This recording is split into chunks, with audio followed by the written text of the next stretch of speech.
Hello बच्चों, कैसे हैं आप सब। आज इस वीडियो में हम 12 अक्टूबर 2020 की 9वीं कक्षा की गणित विषय की जो वर्कशीट है हमारे पास वर्कशीट नंबर 43, ये हम आज इसे समझेंगे, ठीक है। और इस वर्कशीट का हमारे पास टॉपिक क्या है, लंबवर्तीय बेलन का आयतन। मतलब कि हमारे पास एक बेलनाकार आकृति होती है और उसका हमें आयतन समझना होता है। क्या होता है आयतन, ये क्या होता है। पिछली वर्कशीट में हमने अच्छे से समझा था कि अगर कोई भी त्रिविमीय आकृति हमारे पास होती है और उसमें अगर हम कुछ सामान डाल सके उसके अंदर, यानी कि वो जितनी जगह घेरती है, जितना स्थान घेरती है, उसे आप क्या कहते हैं, आयतन कहते हैं। ठीक है बच्चे, तो इसका मतलब ये हुआ कि किसी त्रिविमीय पदार्थ या आकृति के द्वारा घेरे गए स्थान की मात्रा का माप उसका क्या कहलाता है, आयतन, यानी कि उसकी धारिता कहलाता है। तो बच्चे, हमें अगर धारिता दी गई है तो इसका मतलब है कि हमें आयतन ज्ञात करना है। इसका मतलब क्या हुआ कि आयतन भी कह सकते हो आप या फिर धारिता भी कह सकते हो। तो हम यहाँ पर एक बेलन का उदाहरण लेते हैं। बेलन हमारे पास एक प्रिज्म के प्रकार की आकृति है जिसका आधार हमारे पास कैसा है, वृत्ताकार है। ज़रा देखिए आपके पास ये जो बेलन है, ये जो है इसका क्या है, आधार है। ऐसे ही अगर आप यहाँ पर देखेंगे तो ये इसका क्या है, आधार है। ठीक है बच्चे, अब ये हमारे पास आधार का तो कॉन्सेप्ट हो गया है। अब ये कैसा है, हमारे पास वृत्ताकार है। वृत्ताकार अगर आधार है तो इसका क्षेत्रफल कितना होगा, भाई ये वृत्त की आकृति है और वृत्त का क्षेत्रफल पाई आर स्क्वायर होता है।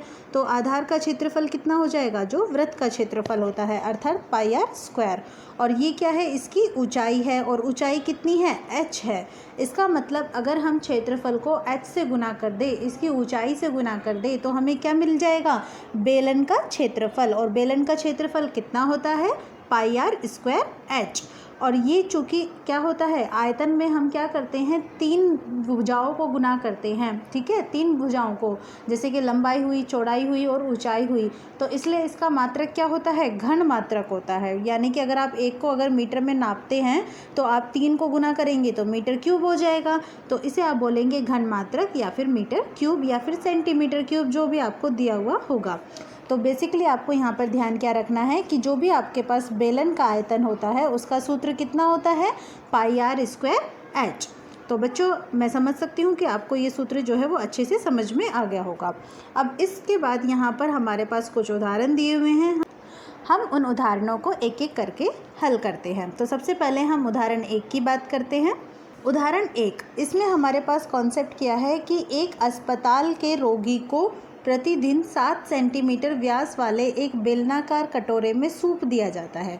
तो बच्चों यहाँ पर देखो, ये एक बेलनाकार कटोरा आपको दिखाया हुआ है। इस बेलनाकार कटोरे में यहाँ तक ये जिस मात्रा तक ये भरा हुआ है ना, ये क्या है, सूप है।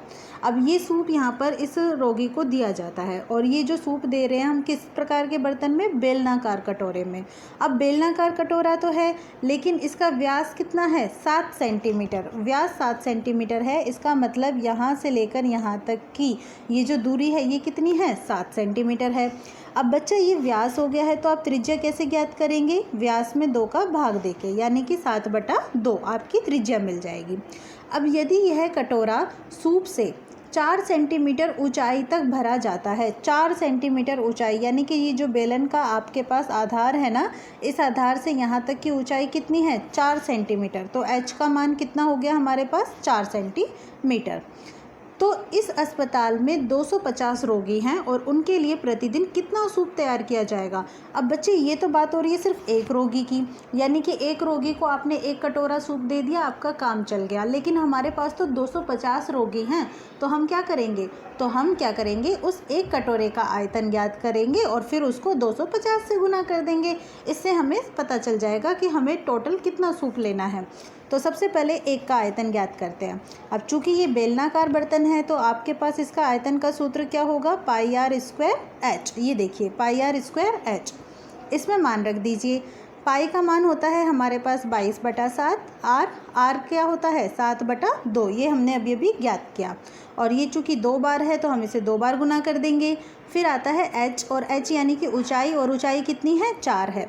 7 से 7 कट जाएगा और 2 से ये 2 दूनी 4, फिर ये 2 एकम 2, हमारे पास क्या बचा 22 गुना 7 और 22 सत्ता कितना होता है 154। अब चूंकि हमें ये जो त्रिज्या है या फिर जो ऊंचाई है, ये व्यास है, ये किस में दिया हुआ है, सेंटीमीटर में दिया हुआ है। तो हम यहाँ पर क्या करेंगे, सेंटीमीटर क्यूब लिखेंगे, यानी कि ये हमारा एक कटोरे का आयतन है। अब चूंकि हमारे पास 250 रोगी हैं तो हम एक कटोरे के आयतन को 250 से गुना कर देते हैं। तो 250 को 154 से जब हम गुना करते हैं तो हमें कितना मिल जाता है 38,500 घन सेंटीमीटर क्यूब। तो हमें इतना सूप तैयार करना है, तब हम अस्पताल के सारे रोगियों को सूप दे पाएंगे। ठीक है बच्चे, समझ में आ गया। तो चलिए अब हम उदाहरण 2 को देखते हैं। उदाहरण 2 में हमारे पास शीशे की एक पेंसिल है। पेंसिल होती है ना बेटा, जो आप जिससे आप लिखते हो, वो पेंसिल होती है। अगर आप देखोगे उस पेंसिल में वो कैसी होती है, ऊपर से गोल दिखती है और फिर ऐसे कैसी होती है, एकदम लंबी सारी होती है ना, ऐसी तो होती है पेंसिल। और इस गोलाई में क्या होता है, एक छोटा सा जो होता है काला काला सा आपके पास पदार्थ होता है जिससे आप लिख पाते हो, है ना। उसी को जब छीलते हैं तो काला काला निकलता है। तो ये जो होता है हमारे पास काला वाला पदार्थ, ये इसके अंदर ऐसे पेंसिल को जब हम छीलते जाते हैं तो हमें काला काला पदार्थ मिलता जाता है ना। कभी पेंसिल को तोड़कर देखा है? पेंसिल को तोड़कर देखना कभी, एक छोटी सी पेंसिल तोड़कर देख लेना, उसमें आप देख पाएंगे एक ना ऐसी बिल्कुल पतली सी पाइप जैसी ना काले रंग की आपको वो मिल जाती है आकृति सी। ठीक है, और ये जो काले रंग का पदार्थ होता है जो पेंसिल के अंदर होता है, इसे हम बोलते हैं ग्रेफाइट। तो शीशे की एक पेंसिल है और ये लकड़ी के एक बेलन के अभ्यंतर में, अभ्यंतर का मतलब अंदर लकड़ी है भाई। पेंसिल जो होती है, जो काला काला पदार्थ होता है, उसके बाहर क्या होता है, लकड़ी तो होती है जिसको हम छीलते हैं शॉर्पनर से। तो उसमें ग्रेफाइट से एक ठोस बेलन को डालकर बनाया गया है, मतलब ये आपके पास एक ग्रेफाइट यहाँ पर डालकर बनाया गया है। ठीक है बच्चे, फिर क्या कहा है, पेंसिल का व्यास 7 mm है। पेंसिल का व्यास मतलब पेंसिल जो है इतनी आपके पास है, तो ये इसका पूरा व्यास हो गया। ठीक है बच्चे, तो पेंसिल का व्यास को हम एक काम करते हैं, ये बड़ा व्यास है तो हम इसको कैपिटल R लेकर चलते हैं। तो त्रिज्या आपकी निकल पाएगी कैसे, बड़ा व्यास है ये इतना और कितना है ये 7 mm।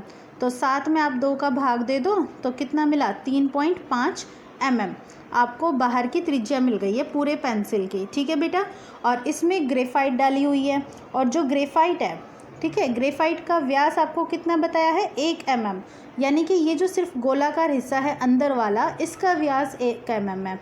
तो इसका व्यास 1 mm है, तो हम क्या करते हैं, इसकी जो त्रिज्या है, छोटी सी त्रिज्या, उसको स्मॉल r मान लेते हैं। ठीक है बेटा, तो स्मॉल r कितनी हो गई है, 1 का आधा कर दो, 1/2 हो जाएगी, और जिसको हम भाग देंगे तो क्या लिख सकते हैं 0.5 mm। ठीक है बेटा, 0.5 mm ये आपकी अंदर की त्रिज्या हो गई है, मतलब ग्रेफाइट की हो गई है, और ये वाली आपकी पेंसिल की हो गई है। फिर आपसे क्या कहा है, यदि पेंसिल की लंबाई 14 सेंटीमीटर है, ये पूरी पेंसिल हमारी कितनी लंबी है भाई, 14 सेंटीमीटर की है। ठीक है, तो इस लकड़ी का आयतन ज्ञात करो और ग्रेफाइट का भी आयतन ज्ञात करो। ग्रेफाइट मतलब जो अंदर डाला हुआ है उसका आयतन ज्ञात करो, और एक ये पूरी लकड़ी मतलब ये जो बाहर वाला हिस्सा है इसका आयतन ज्ञात करो। तो हमें क्या करना है, जो भी हमें आपको यहाँ पर चीज़ें दी हुई हैं, जो भी आकृतियाँ, जो भी कॉन्सेप्ट दिया हुआ है, उनको लेके हुए चलना है। ठीक है, तो हमारे पास सबसे पहले पेंसिल की ऊंचाई कितनी है 14 सेंटीमीटर, यानी कि h का मान है हमारे पास 14 सेंटीमीटर। फिर उसके बाद बाहर की जो त्रिज्या है वो कितनी है 3.5, और जो अंदर की त्रिज्या है वो कितनी है 0.5। अब देखो बेटा, यहाँ पर आपके पास जो ऊंचाई है वो तो किस में है, सेंटीमीटर में है, लेकिन आपको त्रिज्या यानी कि व्यास जो दिए हुए हैं वो मिलीमीटर में दिए हुए हैं। तो हम क्या करते हैं, पहले जो हमारी त्रिज्या है ना उनको सेंटीमीटर में बदल लेते हैं। तो सेंटीमीटर में जब हम उन्हें बदलेंगे तो हम क्या करते हैं, 10 से भाग दे देते हैं। ठीक है, क्योंकि 1 सेंटीमीटर में 10 मिलीमीटर होते हैं, तो हम 10 से अगर भाग दे देंगे तो हम उसे सेंटीमीटर में बदल पाएंगे। तो 3.5 है, इसको आप 10 से भाग दे दो, आपके पास क्या आएगा 0.35 सेंटीमीटर। ठीक है, और 0.5 mm को भाग दोगे तो आप क्या लिखोगे 0.05 सेंटीमीटर। ये हमने इन्हें सेंटीमीटर में बदल लिया। अब पहले हम यहाँ पर देखते हैं, ग्रेफाइट का आयतन निकालना आसान रहेगा, क्यों, क्योंकि ये अंदर है और एक बेलनाकार आकृति के रूप में है। तो ग्रेफाइट के आयतन के लिए आप यहाँ पर सूत्र लगाएंगे क्या, πr²h, क्यों, क्योंकि ये बेलनाकार आकृति है। आप इनका मान रख दीजिए, पाई का मान आपने रखा 22/7, फिर त्रिज्या, देखो आपकी जो ग्रेफाइट है अंदर वाले की त्रिज्या यानी कि ये छोटी वाली त्रिज्या, ये हमने कितनी निकाली है यहाँ पर 0.05।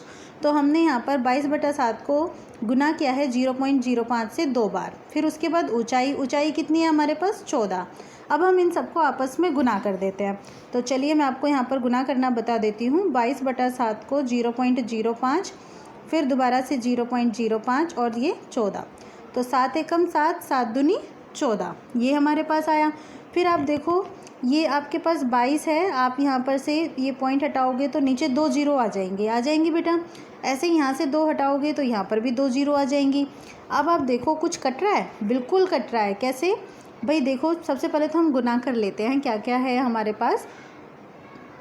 ये देखो 2 से आपने काटा कितनी बार, 2 पंजे 10, 50 बार। फिर 5 से ये काटा हमने 10 बार, 10 मिला। अब ये 5 से दोबारा कट जाएगा, 5 दूनी 10। अब ये 2 बचा, तो 2 से 2 एकम 2 और ये 22 हमने काटा, कितनी बार कटा, 11 बार। तो हमारे पास क्या आया 11/100 यानी कि 0.11। तो ये हमारे ग्रेफाइट का आयतन आ चुका है क्या, 0.11 सेंटीमीटर क्यूब। अब हमें क्या करना है, लकड़ी का आयतन ज्ञात करना है। तो लकड़ी का आयतन हम कैसे ज्ञात करेंगे, जब हम ये पूरी बड़ी पेंसिल में से इस ग्रेफाइट को माइनस कर देंगे तो हमें ये जो खोखला हमें मिलेगा साँचा, इसका आयतन मिल जाएगा। यानी कि पेंसिल का कुल आयतन ज्ञात करो, यानी कि जिसमें हमें बड़ी त्रिज्या चाहिए, कैपिटल आर हमें चाहिए, उसको लो और फिर उसके बाद आप छोटे वाली आर लो और इसको माइनस कर दो तो हमें क्या मिल जाएगा, लकड़ी मिल जाएगी। तो बड़े के लिए आप क्या करेंगे, pi capital R square H minus pi small R square H यहाँ पे अप्लाई कर देंगे। और जब आप अप्लाई करेंगे तो आप देखेंगे पाई एच दोनों में कॉमन आता है, और कॉमन आता है तो अब आपको कॉमन वाली वैल्यू सॉल्व करनी है। तो उसके लिए हम क्या करते हैं, यहाँ पर आप एक बार नोट कर लीजिए। मैं इस पेज को थोड़ा सा यहाँ पर इरेज कर देती हूँ, ये लीजिए। अब हम इसके बाद यहाँ पर बचा हुआ करते हैं। तो हम यहाँ पे क्या कर रहे हैं, पाई एच इसको कॉमन ले रहे हैं, यानी कि पाई का मान है 22/7, इसको हमने लिया, एच का मान है 14। फिर उसके बाद हमने कैपिटल आर का स्क्वायर, क्योंकि भाई जब कॉमन लोगे तो क्या बचेगा, capital R square minus small R square. और ये कितना है 0.35 का स्क्वायर माइनस 0.05 का स्क्वायर। अब बच्चों आपको ध्यान होगा एक फॉर्मूला, कौन सा, ए स्क्वायर माइनस बी स्क्वायर का, आपने पढ़ा हुआ होगा। ये बिल्कुल उसी की तरह है। इसमें क्या है कि एक बार माइनस कर दिया और एक बार प्लस कर दिया। तो हम भी यही काम करेंगे, एक बार 0.35 में 0.05 को जोड़ दो तो 35 और 5 40 हो गए ना बेटा। तो इसका मतलब हम यहाँ लिख सकते हैं 0.40। अब एक काम करो, अब घटा दो, तो 35 में से 5 गए तो कितने बचते हैं, 30 बचते हैं ना। अब यहाँ तो दशमलव लगा हुआ है तो हम क्या लिखेंगे 0.30। अब काट दो, 7 एकम 7, 7 दूनी 14। अब बाकी का अगर आपने यहाँ पे किया तो 22 दूनी 44, फिर उसके बाद 0.4 और फिर 0.3, ये हमें मिलेगा। तो जब हम इनको गुना करेंगे तो चलो गुना करके देखते हैं। 4 को 3 से गुना करो, 4 तिया 12, 12 चौक 48, 48 का हमने 8 लिखा, हासिल हमने कितनी लगा दी 4 की। फिर 12 चौक 48 और 4 हमारे पास कितना हो गया 52। अब देखो यहाँ पर पॉइंट कहाँ कहाँ है, एक 3 पर है और एक 4 पर है, यानी कि 2 हमें गिनने हैं और फिर पॉइंट लगाना है। तो हमने लिख दिया 5.28 सेंटीमीटर क्यूब। तो ये हो गया है हमारे पास लकड़ी का आयतन। समझ में आ गया ना बेटा। तो चलिए अब हम अगले प्रश्न की तरफ देखते हैं जो हमें यहाँ पर हमसे सॉल्व करने के लिए दिए हुए हैं। तो इसमें हमारे पास प्रश्न क्या है, एक सॉफ्ट ड्रिंक है और वो 2 प्रकार के पैकों में उपलब्ध है। ध्यान देना, 2 प्रकार के पैक। तो हम एक काम करते हैं, इसको यहाँ पर फर्स्ट नंबर डाल देते हैं और यहाँ पर सेकंड नंबर डालते हैं, और दोनों की हम यहाँ पर चीज़ें नोट करते हैं कि क्या क्या दी हुई है। तो पहली बार में क्या कहा है, लंबाई 5 सेंटीमीटर, तो एल हमने ले लिया 5 सेंटीमीटर, और चौड़ाई 4 सेंटीमीटर, भाई चौड़ाई है हमारे पास 4 सेंटीमीटर वाला एक आयताकार आधार है जिसका टिन का डिब्बा है। बेटा टिन का डिब्बा बोला है, और जब डिब्बा होता है तो उसकी आकृति कैसी होती है, घनाभ की तरह होती है ना। यानी कि हमें ये जो आकृति है किसकी दी हुई है, यहाँ पे घनाभ की दी हुई है, और इसकी हमें ऊंचाई कितनी दी हुई है 15 सेंटीमीटर। भाई हमें एक तो ये सिचुएशन दी है, और दूसरी बार क्या कहा है, व्यास 7 सेंटीमीटर। व्यास का मतलब त्रिज्या का दुगना, कितनी दी हुई है 7। तो त्रिज्या कितनी हो गई हमारे पास 7/2, यानी कि आर का मान हो गया है 7/2। और इसकी 10 सेंटीमीटर ऊंचाई, तो h का मान यहाँ पर कितना है 10 सेंटीमीटर। ठीक है बेटा। अब आपसे क्या कहा है, एक प्लास्टिक का बेलनाकार डिब्बा। भाई ये घनाभ का डिब्बा है और ये किसका है, बेलनाकार डिब्बा है, तो इसका मतलब बेलनी हो गया एक तरीके से। फिर पूछा क्या है कि किस डिब्बे की धारिता अधिक है। धारिता, धारिता का मतलब क्या होता है बेटा, आयतन। Very good. और आयतन का क्या सूत्र होता है घनाभ के अंदर, लंबाई गुना चौड़ाई गुना ऊंचाई। तो ज्ञात करो, लंबाई की जगह 5, चौड़ाई की जगह 4 और ऊंचाई की जगह 15। गुना कर दो सबको, 5 चौक 20, 20 को 15 से गुना किया कितना आया 300। और ये किस में है, सेंटीमीटर में, तो हम लिखेंगे सेंटीमीटर क्यूब। अब चलो बेलन का ज्ञात करो। तो बेलन के आयतन का क्या सूत्र होता है हमारे पास, ये होता है पाई आर स्क्वायर एच। पाई का मान हमने रखा 22/7, आर का मान कितना है भाई 7/2 है, 2 बार है तो 2 बार लिख दीजिए। एच है हमारे पास 10, गुना करो, 7 से 7 काटा, 2 से 2 एकम 2 और ये 11 बार कट गया। फिर 2 से ये कट गया, 2 पंजा 10। तो आपको क्या मिला 11 गुना 7 यानी कि 77, और इसको गुना कर दो 5 से, 5 7 35 हासिल 3, 5 7 35 और 3 38, 385 सेंटीमीटर क्यूब। आपसे क्या पूछा है कि भाई किसकी जो धारिता है अधिक है, तो आप किसकी धारिता अधिक बताओगे, घनाभ की या फिर बेलन की। तो आप कहेंगे बेलनाकार डिब्बे की, है ना। तो हम यहाँ पर मेंशन करेंगे बेलनाकार डिब्बे की धारिता अधिक है। अब ये भी पूछ रहा है कि कितनी अधिक है, तो कैसे करें भाई, उसके लिए हम सिंपल सा क्या करेंगे, 385 में से 300 माइनस कर देंगे। तो 385 में से 300 माइनस हुआ तो कितना आया हमारे पास 85 सेंटीमीटर क्यूब अधिक है। यानी कि बेलनाकार डिब्बे की धारिता 385 माइनस 300 यानी कि 85 सेंटीमीटर क्यूब अधिक है। तो ये हो गया है हमारे पास प्रश्न 1। समझ में आ गया ना बेटा, बहुत अच्छे से आया होगा, मैं जानती हूँ आपको, बहुत इंटेलिजेंट हो आप। तो चलिए अब हम प्रश्न 2 को देखते हैं। प्रश्न 2, इसमें क्या है हमारे पास कि लकड़ी का एक बेलनाकार पाइप है। तो चलो भाई बच्चों, पहले तो लकड़ी का बेलनाकार पाइप बनाओ। ये बनाया हमने बेलनाकार पाइप, बन गया ना, वेरी गुड। फिर क्या है इसका आंतरिक व्यास। आंतरिक व्यास मतलब एक तरीके से भाई पाइप जो होता है वो तो ऐसा ही होता है ना, खोखलाकार, तो इसमें खोखले वाला खोखला, तो इसमें हम क्या करते हैं आंतरिक व्यास, व्यास यानी कि अंदर वाला, अंदर वाले को हम एक काम करते हैं, उसके लिए त्रिज्या जो हम निकालते हैं स्मॉल आर से रिप्रेजेंट करते हैं। ठीक है, तो 24/2 कितना हो गया है 12 सेंटीमीटर।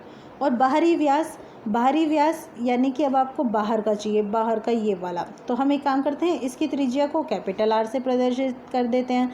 तो आपके पास कैपिटल आर कितनी हो गई है 28/2 यानी कि 14 सेंटीमीटर। और इस पाइप की लंबाई कितनी दी हुई है 35 सेंटीमीटर दी हुई है। आपसे कहा है इस पाइप का आयतन ज्ञात करो।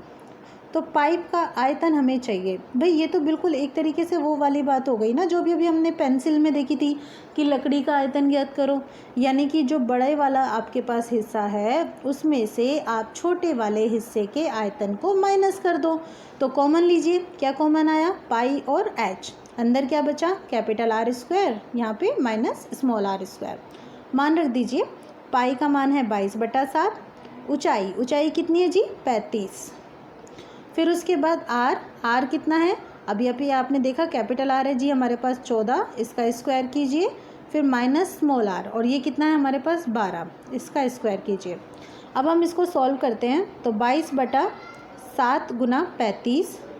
अब हम एक क्या करें, एक बार जोड़ दें और एक बार घटा दें। तो 14 और 12 को जोड़ा तो हमें मिला 26, और 14 में से 12 घटाए तो हमें क्या मिला 2। ए स्क्वायर माइनस बी स्क्वायर वाला फॉर्मूला है ना भाई, इसके अनुसार हम क्या करते हैं ए माइनस बी इंटू ए प्लस बी करते हैं। तो हमने यही किया है यहाँ पे। अब जो कटता है काट दीजिए, 7 एकम 7, 7 पंजा 35, 22 पंजा 110 और 26 दूनी 52, गुना कर दो तो 0, 11 दूनी 22, 22 का 2 लिखा, हासिल 2 हो गई है, 11 पंच 55, 55 और 2 कितने हो गए 57, और ये सब किस में है सेंटीमीटर में। तो ये हो गया है आपका सेंटीमीटर क्यूब। तो यहाँ पर आपकी जो पूरी वर्कशीट है वो मैंने आपको अच्छे से समझा दी है। बेटा एक मैसेज है आपके लिए क्या, कि कोरोना का टाइम है, बार बार अपने हाथों को अच्छे से साबुन से और पानी से धोना है ताकि आप लोगों को कोरोना ना हो सके। भाई बहुत ब्राइट स्टूडेंट जो है आप, ठीक है बेटा। तो thank you so much for watching my channel.